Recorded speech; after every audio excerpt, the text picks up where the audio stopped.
Ketika kita masih kecil, kita cukup mengikuti arahan orang tua. Kita makan apa yang mereka sediakan dan pergi kemanapun mereka menyuruh kita. Bahkan jika kita mengeluh ketika keadaannya terasa sulit, tanggung jawab tetap berada di tangan mereka.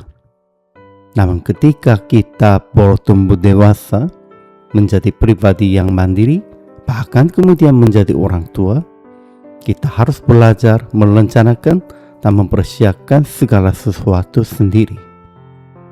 Demikian pula di dunia kerja, seorang karyawan bermula cukup menjalankan perintah, tetapi semakin tinggi tanggung jawab yang dipercayakan kepadanya, semakin besar pula beban yang harus dipikulnya. Bagi orang yang terbiasa hanya mengikuti, menjadi pemimpin mungkin terasa berat. Namun justru di situlah terdapat tanda kedewasaan sekaligus anugerah kepercayaan. Kedewasaan dalam iman pun demikian. Kita dipanggil untuk menerima bahwa sekalipun tanggung jawab itu terasa berat, kita harus berubah dan belajarnya memikulnya. Setiap perjamuan Paskah, ketika mereka berjalan menuju Bukit Zaitun di luar kota, Yesus berkata kepada murid-muridnya supaya mereka mempersiapkan pundi-pundi dan bekal mereka, bahkan jika perlu menjual jubah untuk membeli pedang.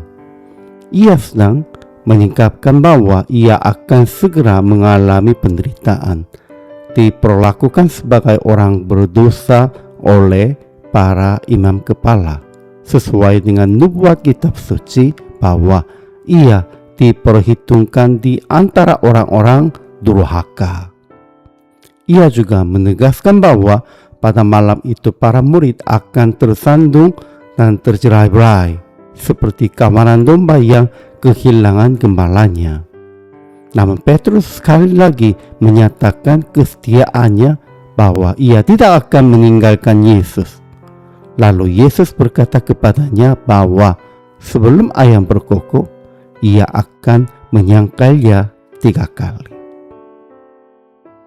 Perintah Yesus agar murid-murid mempersiapkan pundi-pundi bekal dan pedang bukanlah ajakan untuk bertindak segera, melainkan isyarat bahwa selama ini Yesus telah memimpin dan menanggung pelayanannya mereka, tetapi kini mereka harus belajar bertumbuh dan bersiap menghadapi panggilan yang menuntun tanggung jawab pribadi.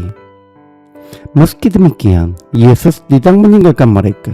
Ia tetap memimpin mereka melalui Roh Kudus dan memelihara kebutuhan mereka.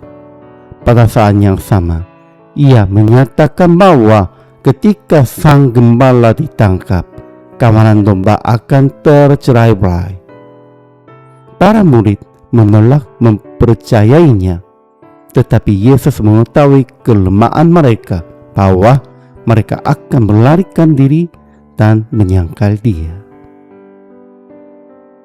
Dengan berkata, "Kamu semua akan meninggalkan aku," Yesus menunjukkan bahwa mereka belum menjadi gembala, melainkan masih sepertinya domba yang muda, takut dan tidak tahu apa yang harus dilakukan. Padahal ketika pertama kali memanggil Simon Petrus dan murid-muridnya, ia telah menjanjikan bahwa mereka akan menjadi penjala manusia.